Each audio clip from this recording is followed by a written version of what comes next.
রমজান মাস কোরআনের মাস, অতএব রমজানকে সামনে নিয়ে আল্লাহর কোরআনকে কলিজায় ধারণ করে এই রমজানেই জীবন পরিবর্তনের সিদ্ধান্ত নেন। বলেন ইনশাআল্লাহ। একজন হলে একজন নতুন করে ফয়সালা, একজন ভাই একজনই নতুন করে বলেন যে আমি ইনশাআল্লাহ রমজান মাসটা পূর্ণ 5 ওয়াক্ত নামাজ জামাতের সাথে পড়ব। নতুন যে জামাতে নামাজ পড়েন না এমন একজন হিম্মত করে হাত তোলেন তো, বলেন নিয়ত করে, নিয়ত করে দেখেন, আল্লাহ তৌফিক দিবেন। আল্লাহ আপনি তৌফিক দান করেন। নিয়ত করেন এরকম কলিজারে বলেন, হাত নামান, দিলকে বলেন, দিলকে বলেন, দিলকে বুঝান গুনার মধ্যে সুখ নাই, গুনার মধ্যে মজা নাই, গুনার মধ্যে আনন্দ নাই। অতএব মাহে রমজান এই মাস কোরআনের মাস, এই কোরআনের মাসে আমরা কোরআনের রঙে রঙিন হব। বলেন ইনশাআল্লাহ। আমরা কোরআনের জিন্দেগি গঠন করার জন্য এগিয়ে আসব। বলেন ইনশাআল্লাহ। আল্লাহ তাআলা বলেন, তরজমা শুনেন তাইলেই কথা শেষ। আল্লাহ তাআলা বলেন শাহরু রমাদান, রমজান মাস। আল্লাহ বলেন শোনো, মুহররম, সফর, রবিউল আউয়াল, রবিউস সানি, জামাদিউল উলা, জামাদিউস সানি, রজব, শাবান, রমাদান, শাওয়াল, জিলকাদা, জিলহজ্জা, এই আরবি 12টি মাস। এই 12টি মাসের নামের 11 মাসের নাম তোমরা যার যখন মনে হয় তোমরাই বলো, মানুষরাই বলে। আল্লাহ বলেন কিন্তু একটা মাস আছে আমার প্রিয় মাস, সেই মাসের নাম আমি আল্লাহ আমার কুদরতি জবান দিয়ে উচ্চারণ করব, সেটা হলো শাহরু রমাদান। শাহরু রমাদান, রমজান মাস। কোন মাস? এই রমজান মাস। এটা হুবহু উচ্চারণ করছে কে? আল্লাহ কোরআনে। এই যে শাহরু রমাদান, এই কোরআনে আর কোনো মাসের নাম নাই, পুরা কোরআনুল কারীমে আর কোনো মাসের নাম নাই, এইটাই আছে শাহরু রমাদান, রমজান মাস। তা এটা যখন আল্লাহ উচ্চারণ করলেন এতে এটা দাম বেড়ে গেল, এটা দাম বেড়ে গেল।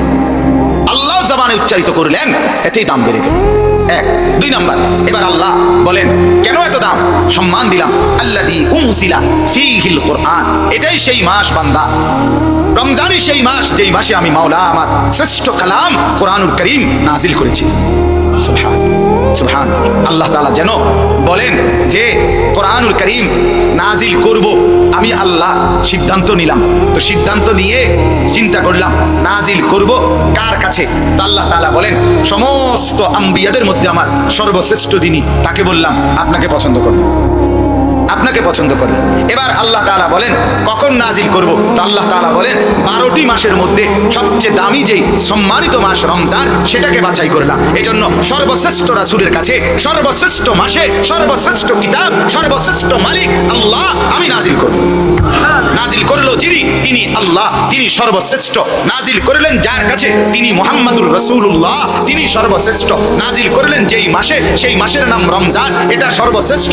নাজিল করলেন যেই কিতাব, এটার নাম কোরআন, এটা সর্বশ্রেষ্ঠ। নাজিল করলেন যার মাধ্যমে, তার নাম জিবরাইল, তিনি সমস্ত ফেরেশতাদের মধ্যে সর্বশ্রেষ্ঠ। আল্লাহ বলেন আমিও সর্বশ্রেষ্ঠ, মাসও সর্বশ্রেষ্ঠ, নবীও সর্বশ্রেষ্ঠ, বাহকও সর্বশ্রেষ্ঠ, কিতাবও সর্বশ্রেষ্ঠ। তুমি ধরো, তুমিও হবা শ্রেষ্ঠ, তুমি নেও শুধু। শ্রেষ্ঠ মালিক, শ্রেষ্ঠ বন্ধুর নিকটে শ্রেষ্ঠ কিতাব, শ্রেষ্ঠ মাসে দান করলাম, তুমি ধরো, তুমি নেও বান্দা, ঠিক তোমাকেও শ্রেষ্ঠ দাম দিয়ে দেব, মর্যাদাবান বানিয়ে দেব। হুদাল লিন্নাস, আল্লাহ তাআলা বলেন কেন দিলাম? আল্লাহ তাআলা বলে গোটা বিশ্ব মানবতার হেদায়েতের জন্য। আলো দেখাবে এই কিতাব, আলো দেখাবে, অন্ধকারে পথ দেখাবে, জীবন চলার পথে পথ দেখাবে। হাসবে কিভাবে? আল্লাহ বলেন এটা বলবে। কাঁদবে কিভাবে? এই কিতাব বলবে। চলাফেরা করবে কিভাবে? এই কিতাব বলবে। লেনদেন করবে কিভাবে? এই কিতাব বলবে। স্ত্রী সংসার করবে কিভাবে? এই কিতাব বলবে। রাত কাটাবে কিভাবে? এই কিতাব বলবে। দিন কাটাবে কিভাবে? এই কিতাব বলবে। উপার্জন করবে কিভাবে? এই কিতাব বলবে। কোনটা খাবে আর কোনটা খাবে না এই কিতাব বলে দিবে। কোনটা করবে আর কোনটা করবে না এই কিতাব বলে দিবে। এক এক নিঃশ্বাস দিক নির্দেশনা দিবে এই কিতাব। এজন্য নাজিল করেছি। কোথাও যাইও না বান্দা, আমার কিতাবের কাছেই আমার রাসূল পাঠিয়েছি, তিনি একটা একটা করে বুঝায়। হুদাল্লিন নাস, হুদাল্লিন নাস, সমস্ত মানবতার হেদায়েত থেকে, সব ব্যাপারে পথ নির্দেশ, সব ব্যাপারে দিক নির্দেশনা। অতএব তুমি কেন আল্লাহর কোরআন বাদ দিয়ে সাজতে গেলা, হাসতে গেলা, কাঁদতে গেলা, চলতে গেলা, উঠতে গেলা? এই জন্য আল্লাহ কোরআনে বলছেন, এটা বড় আশ্চর্য কথা, আমার কাছে এটা খুব ভালো লাগে। আল্লাহ কোরআনে বলছে আমার আলোর থেকে যে বঞ্চিত, সে আর কোথাও আলো খুঁজে পায় না, অন্ধকারে হাতড়ায়, মানে অন্ধকারে সে কি এদিক সেদিক ঘোরাফেরা করে। এই জন্য রাসূলুল্লাহ সাল্লাল্লাহু আলাইহি ওয়াসাল্লাম, সাহাবায়ে কেরামের চুল মাথার কেমন ছিল এটা আমরা একবার জেনে নিছি। এরপরে আজ 42 বছরে এই এক আইটেমে চুল কাটতেছি। তুমি যখন এটা ছাড়ছো, এইবার তোমারে চুল লইয়া নাফি যা করতে আছে তুমিই দেখতে আছো। মাসে কয় এদিকে হালাইয়া দেন, ফেব্রুয়ারিতে কয় এদিকে হালাইয়া দেন, মার্চে গেলে কবে মাঝখান দিয়ে হালাইয়া দেন। মানে কি করবে? তোমার লই একটা নাচতে আছে আর কি। কারণ তুমি যখন আল্লাহ থেকে বঞ্চিত হইলা, রাসূল থেকে বঞ্চিত হইলা, কোরআন থেকে বঞ্চিত হইলা, এবার আর আলো পাইলা না, আর আলো পাইলা। আমি সেই ছোটবেলায় লুঙ্গি পরছি, পাঞ্জাবি পরছি, গেঞ্জি গায়ে দিছি, টুপি মাথায় দিছি। আজকের এই পৃথিবীতে এখানে আইসা ওই 42 বছর বয়সের কাছাকাছি দাঁড়াইয়াও আর কোনোদিন ভাবতে হয় নাই যে চুল টুপি ছাড়া একটু দেখি একটা ছবি উড়ে যাচ্ছে, কেরকম লাগে, কেরকম লাগে, সেরকম লাগে রে। খোলা প্যান্টে তো কয় সেরকম লাগে দোস্ত তোরে, সেরকম। আমি কত সময় জিজ্ঞাসি যে তুই কতদূর হেরে জিজ্ঞাসা দোস্ত, সেরকমটা কেডা, মানে কার মতো বুঝো? একটা কেউরে তো বুঝাইছ যে সেরকম, সে কে?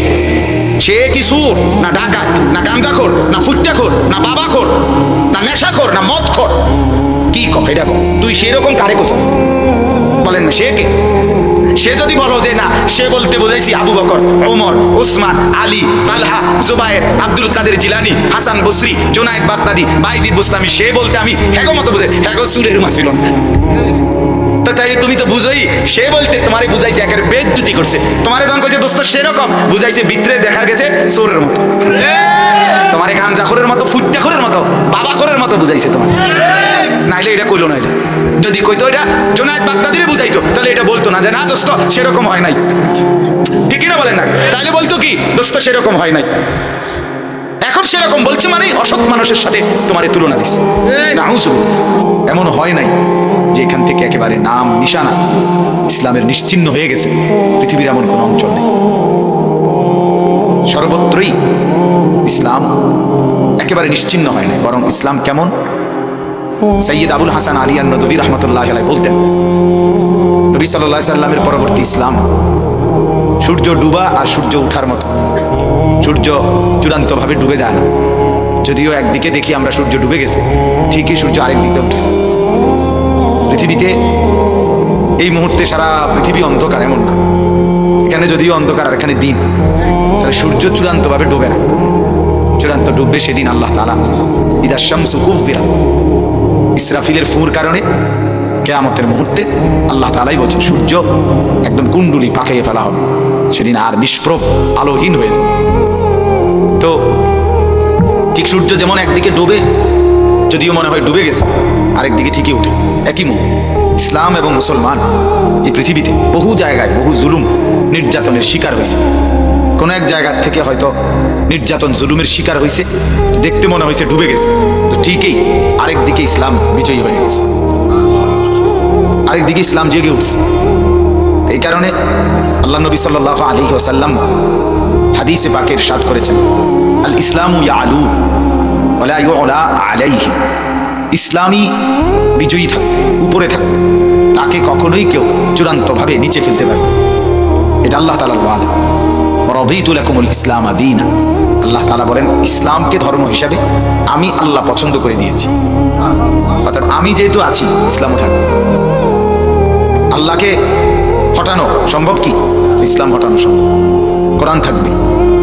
বহু বাংলা বই আগে ছিল, এখন নাই। আমরা ছোটবেলার বাংলা বইটিও নাই। অতিরিক্ত আধুনিকতা শিখাইতে গিয়া আমরা ছোটবেলায় যে মজার কবিতা পড়ছি, এগুলো অনেক এখন নাই। অনেক বই পত্র পরিবর্তন হইতে হইতে, সংস্কার হইতে হইতে আপনার পেছনের গুলো নাই। পৃথিবীর প্রত্যেকটা শিক্ষার মধ্যে বই, চিন্তা, চেতনা, গবেষণা, পরিবর্তন পরিবর্তন পরিমার্জন হয়। একবার কয় 5-এর পরীক্ষা থাকবো, একবার কয় থাকতো না, কয় 8-এর পরীক্ষা থাকবো, আরেকবার কয় থাকতো না। সকালে একটা কয়, বিকালে একটা। কি করলে ভালো হয় বুঝছে করে থাকবে, ঠিক না ব্যাপার?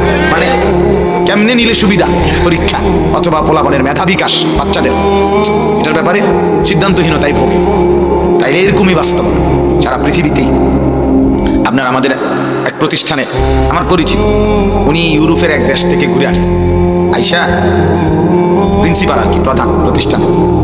তো উনি বলতেছেন আইসা ক্লাসরুম থেকে সব চেয়ার শিক্ষকদের সরাই ফেলছে, একদম মানে এলাকা সারা, কেউ 1 সেকেন্ডের জন্য বসতে পারত।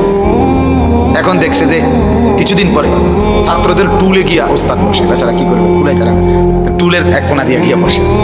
তারপরে বলছে না থাক, তাহলে আবার চেয়ার আগের মতো দেওয়া। তাহলে মানুষের বুদ্ধি বিবেচনা নড়ে চলে, পরিবর্তন হয়, বদলে যায়। কিন্তু এই 1450 বছরের ভিতরে কত বাংলা বই বদলাইছে, কত অঙ্ক বই বদলাইছে, হদিসও নাই অনেকগুলো, কত ইংরেজি, কত কিছু, কিন্তু আল্লাহর কোরআন এক অক্ষর, এক বিন্দু, এক শব্দ বদলায়। কোরআনের একটি বক্তব্য যে এখন পরিবেশ পরিস্থিতি, সময়ের চাহিদা, যুগ চাহিদার কারণে কোরআনের অর্থ, তর্জমা, কোরআনের ব্যাখ্যা, রাসূলুল্লাহ সাল্লাল্লাহু আলাইহি সাল্লামের বাণী একটাও নড়চড় হয়। 1450 বছর আগেও ডান হাতে খাওয়া সুন্নত, এখনো ডান হাতে খাওয়া সুন্নত। 1450 বছর আগেও বসে প্রস্রাব করা সুন্নাত, এখনো বসে প্রস্রাব করা সুন্নাত, মানে নড়ে নাই। 1450 বছর আগেও মেসওয়াক, এখন পৃথিবী যদি আধুনিক হতে হতে চাঁদের দেশও জায়গা সব মানুষ, তারপরেও সুন্নাত এই মেসওয়াক। অর্থাৎ রাসূলুল্লাহ সাল্লাল্লাহু আলাইহি সাল্লামের সুন্নাহ কোরআন নড়ে চড়ে না। আল্লাহ তাআলা চূড়ান্ত করে দিয়েছে, চূড়ান্ত করে দিয়েছে। রাদিতু লাকুমুল ইসলাম দীনা। এই জন্য বাপ, এই কথাটা দিল থেকে, মুহতারাম হযরতের কথা থেকে আমি এটা বুঝাইলাম, দিলের মধ্যে কথার ইয়াকিন রাখবে। পৃথিবীতে যত বড় তুফানি আসুক, যত বড় ঝড় ঝাপটা আসুক, ঢেউ যত বড়ই হোক, ঢেউ যদি আটলান্টিক মহাসাগরের ঢেউও হয়, প্রশান্ত মহাসাগরের ঢেউও হয় ইসলামের বিরুদ্ধে, কিন্তু এর উপরেই ইসলামই থাকবে, কোনো সন্দেহ। উলামায়ে কেরামই থাকবে। বহু নাস্তিক, বহু মুরতাদ, বহু ইসলামের দুশমন পৃথিবীতে ষড়যন্ত্র করতে করতে মরছে, আজ আর কুত্তাও নাম নেয় না। বুঝছেন? হ্যাঁ, এটাই বাস্তব। আজ আর জন্তু জানোয়ারও স্মরণ করেন, কিন্তু দ্বীনের পক্ষে যারা ছিলেন, সেই 1450 বছর আগের আবু বকর আজও মুমিনের, মুসলমানের, ইমানদারের কলিজার মধ্যে শ্রদ্ধার সাথেই আছে। ভালোবাসায় এক বিন্দু নড়ে চড়ে না। হযরত ওমরের মর্যাদা এক বিন্দু কি হয় নাই, নড়ে চড়ে। হযরত ওসমানের মর্যাদা এক সুতা নড়ে না। হযরত আলীর সম্মান এক বিন্দুও কমে না। ইমামদের মর্যাদা, মুহাদ্দিসিনদের মর্যাদা, ইমামে বুখারী, ইমামে মুসলিম, ইমামে আবু হানিফা, ইমাম শাফিঈ, এরকম বুজুর্গদের, আব্দুল কাদের জিলানী রাহমাতুল্লাহি আলাইহি, বাইজিদ বুস্তামি, হাসান বসরি, রাবেয়া বসরি, মনে করেন এই কারো সম্মান এক বিন্দু কমে না। যেমন ছিল মুমিনের দিলে, আজও তেমনই আছে। যেন ইসলামী বিজয়, কোরআনই বিজয়, উলামায়ে কেরামের মর্যাদাই সকলের শীর্ষে। বলেন আলহামদুলিল্লাহ। আল্লাহ নবী সাল্লাল্লাহু আলাইহি ওয়াসাল্লাম বলেন, ইন্নাল্লাহা ইয়ারফাউ বিহাদাল কিতাবি আকওয়ামান ওয়া ইয়াদাউ বিহি আখারিন। নবীজি সাল্লাল্লাহু আলাইহি ওয়াসাল্লাম বলেন, নিশ্চয়ই আল্লাহ তাআলা এই কোরআনের মাধ্যমেই বহু মানুষকে সম্মানিত করেন। ওয়া ইয়াদাউ বিহি আখারিন, আবার এই কোরআনের মাধ্যমেই বহু মানুষকে লাঞ্ছিত, অপদস্থ, বেইজ্জতি। আবু বকর দামি হয়েছে এই কোরআনের কারণে, আবু জাহেল ঘৃণিত হয়েছে এই কোরআনের কারণে। একজন ধরছে, একজন ছাড়ছে, ঠিকই না বলেন না কেন? একজন গ্রহণ করছে, একজন বর্জন করছে। ওমর দামি হয়েছে এই কোরআনের কারণে, আবু লাহাব নিকৃষ্ট হয়েছে এই কোরআনের কারণে। একজন ধরলো, একজন ছাড়, একজন ছাড়। ইনি বাংলা বই ধরছে এ কারণে সম্মানী, উনি বাংলা বই পড়ে নাই এ কারণে অসম্মানী না, এরকম মানে অন্য কিছু দিয়ে সম্মান, মর্যাদা চিরন্তন, ক্ষণিকের মর্যাদা বলি না, আবারও বলছি, চিরন্তন মর্যাদা, দীর্ঘদিনের সম্মান, ইজ্জত আল্লাহ তাআলা কোরআনের মাধ্যমেই দান করেন।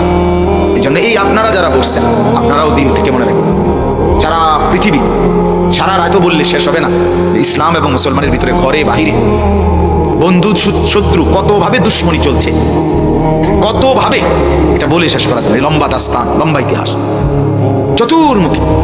এত কিছুর পরে আপনার কোন লোক বলে বলছিল যে ক্ষেতের পারে দাঁড়াইয়া তারে মালিকে, ক্ষেতের মালিক দেখাইতেছে, ভাই অল্প দূর দান করছিলাম, এত বেশি আগাছা, হ্যাঁ দেখছেন কি করা।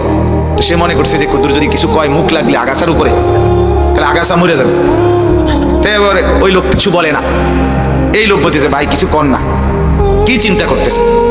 চিন্তা করতেছি এত আগাছার ভিতরে গাছটি টিকে রইল কেন? এবার গাছটি শেষ, যাও ছিল এগুলো কি শেষ। আসলে বিষয়টা হলো, ইসলাম আল্লাহর পক্ষ থেকে এটা যে প্রমাণিত, এটার একটা প্রমাণ। এটা এত ষড়যন্ত্র, এত জুলুম, এত নির্যাতন, এত হিংসা, এত ষড়যন্ত্র, এত বিদ্বেষ, এত অন্যায়, এত অত্যাচার, এত নির্যাতন, এত মুখী, এরপরে যে ইসলাম টিকে আছে আজও এখন পর্যন্ত সসম্মানে, সগৌরবে, এটাই প্রমাণ করে ইসলামই একমাত্র হক। আপনারা জানেন নবী সাল্লাল্লাহু আলাইহি সাল্লামের উপরে আঘাত করা হয়েছে, কোরআনের উপরে, রাসূলুল্লাহর সুন্নাহর উপরে, সাহাবায়ে কেরামের উপরে, উলামায়ে কেরামের উপরে, ইসলামের প্রত্যেক বিষয়ে দুশমন প্রতিনিয়ত নতুন নতুন ষড়যন্ত্র সাপ্লাই, নতুন নতুন। আমি এই কয়দিন আগে আপনার একজন বাংলাদেশের একজন বড় ডক্টর, পিএইচডি হোল্ডার, ওনার বক্তব্য শুনলাম। উনি পরিষ্কার বলতেছেন যে আমি বহুদিন গবেষণা করে দেখছি মুসলমানদের কাছে এই কোরআনটা, মানে এই কোরআন শরীফ ছাড়া আর হাদিসের নামে, নবীর সুন্নার নামে, ইতিহাসের নামে যা কিছু আছে তথ্য, যেমন বুখারী শরীফ, মুসলিম শরীফ, তিরমিজি শরীফ, নাসাই শরীফ, ইবনে মাজাহ, হাদিসের কিতাব আছে না, আমার জ্ঞানের যত ভান্ডার আছে সবগুলো অসত্য, ভুল, ভ্রান্তি। এটাই আমাদের এই ডক্টর সাহেব গবেষণা করে আছে অনেকদিন পরে উনি উদ্ঘাটন করছেন। এবারে বুঝেন এমন পাগল কোন বাজারে ওঠে? আমরা সাদের বাজারে উঠাইতো না, বাকি এদিকে উঠে কিনা কে জানি, কোনোখানে উঠাইতো না। এই পাগল কোনো বাজারে কি চিন্তা করে, সে বলতেছে বাকিগুলো সব মিথ্যা কথা। একটা উদাহরণ দিলাম, একদিন এক ভদ্রলোক বলতেছে, শিক্ষিত মানুষ, এক আলেমকে আমি নিজে দেখছিও না, বলতেছে হুজুর কবরের আযাবের মিথ্যা ভয় দেখিয়ে মানুষকে আর কতদিন বোকা বানাবে। তার দৃষ্টিতে কবরের আযাব এটা মিথ্যা। এ ছেলে, হে তুমি বাইরে গিয়ে বুট খাও, হ্যাঁ বেটা সোজা হও বেটা, আরে তুমি হ্যাঁ সোজা হও বেটা, গাফেল কোথাকার। আবার ওইদিকে হাসে, সোজা হও ওইদিকে তাকাও। জি চলেন, গাফেলকে শুনিয়ে কোনো লাভ নেই। গাফেল ঘুমাইলে ভালো, ঘুমাইলে গুনাহ হয় না। ঘুমের মধ্যে কি নেই? গাফলত গুনাহ। আল্লাহর কোরআনের প্রতি অশ্রদ্ধা গুনাহ। আল্লাহর কথার সামনে অবমূল্যায়ন করা এটা গুনাহ। একচেটে ঘুমায় গেলে কোনো কি নাই, গুনাহ নেই। জি বাপ, তো বলতেছিলাম এরকম প্রতিনিয়ত দুশ্মনের, ব্রিটিশ একটা পলিসির নাম, ব্রিটিশের একটা পদ্ধতি হলো ডিভাইড অ্যান্ড রুল। এটা এখনো ব্রিটিশ পলিসি, অর্থাৎ আগে ভাগ করো তারপরে শাসন করো। অর্থাৎ মনে করেন প্রতিপক্ষ আমার সামনে 100 জন, এখন আমি চিন্তা করে ব্রিটিশ পলিসি হলো 100 জনের উপরে তুমি আক্রমণ করে একত্রে পারতাম, আগে গ্যাঞ্জাম লাগাইয়া কমাই লাও, 20 জন করে, 10 জন একদিকে, 20 জন একদিকে, 30 জন একদিকে, এক একজনের এক একটা বুঝ দিয়া ফেস লাগাইলাম। এরপরে যখন আলাদা আলাদা হবে তখন 10 জন 20 জন বুঝ করে সাইজ করে ফিরবে। এটারে বলে ডিভাইড অ্যান্ড রুল। আগে ভাগ করে দাও তারপরে শাসন করো। এইটাই হলো, এই যে আপনাদের একেবারে চোখে দেখা দুনিয়া। মনে করেন এই ব্রিটিশের ষড়যন্ত্রের কারণেই আজকে মুসলমানের সমাজে আমরা সম্পূর্ণ দুইটা ভাগ হয়ে গেলাম। এক ভাগ নিয়মিত দাড়ি রাখি, এক ভাগ নিয়মিত দাড়ি কাটি। এই যে একবার স্পষ্ট দুইটা বিভাজন আমাদের। এটা কেমনে হইলো বলেন? এটা কিভাবে হইল? এটা সম্পূর্ণ ব্রিটিশ পলিসি। ভাগ করে দিছে। আজকে স্পষ্ট হয়ে গেল যে আমরা এমন একটা গ্রুপ যে আমরা পায়জামা পাঞ্জাবি পরি, আর এক গ্রুপ সর্বদাই শার্ট প্যান্ট পরে। তাহলে এই যে দুইটা ভাগ হয়ে গেলাম, আমরা নিজেদের মধ্যে বিভাগ হয়ে গেলাম। এটা ব্রিটিশ পলিসি। 1831 সনে এই উপমহাদেশে ব্রিটিশ যখন ক্ষমতায় ছিল, তখন লর্ড ম্যাকলে যে এই উপমহাদেশের শিক্ষা নীতি সর্বপ্রথম পেশ করছিল, সে বলছিল যে আমরা এমন একটি শিক্ষানীতি এই উপমহাদেশে দিলাম, অচিরেই অল্প সময়ের ব্যবধানে এই উপমহাদেশের মানুষ রক্তে মাংসে হবে ভারতীয়, কিন্তু চিন্তায় চেতনায় হবে ইংরেজ। এই ভাগ হয়ে গেল। ধীরে ধীরে এখন আমাদের চিন্তা, চেতনা, কল্পনা এক দলের ইউরোপ কেন্দ্রিক, এক দলের মদিনা কেন্দ্রিক। এক দলের সবকিছু, ঘরের ড্রয়িং রুম, সামনের রুম থেকে বাথরুম পর্যন্ত সব কিছুর সাজগোজ দেখবেন ওই ওয়েস্টার্ন ইউরোপ থেকে। অর্থাৎ টেলিভিশনে, নাটকে, সিনেমায় কিংবা ইউরোপিয়ান কালচার। এই যে দুইটা সোফা থাকবে, সোফাটার মাঝখানে আড়াআড়ি ভাবে রঙিন টেলিভিশনটা থাকবে, যাতে করে এই 3টা সোফা আর এই 2টা সোফা দোনোটা বইয়েই মানুষের যাতে সুন্দরভাবে সাইকেল। এই যে ডিজাইনটা, এটা মদিনার থেকে আসছে। এই বুঝাইলাম আর কি। এটারে এমন ভাবে সেটিং দিয়ে দিছে যাতে যতজন সোফায় বসবে সবাই যাতে টেলিভিশনটা কি ঠিক মতো দেখতে। এই যে সাজানো, এই যে ঘর, আজকে মনে করেন আপনি মুসলমানের ঘরে হাঁটেন, 100 ঘরে গিয়ে তো দেখবেন যে এই ঘরের সদস্য যদি হয় 6 জন, 6 জনেরই ব্রাশ আছে, টুথপেস্ট আছে।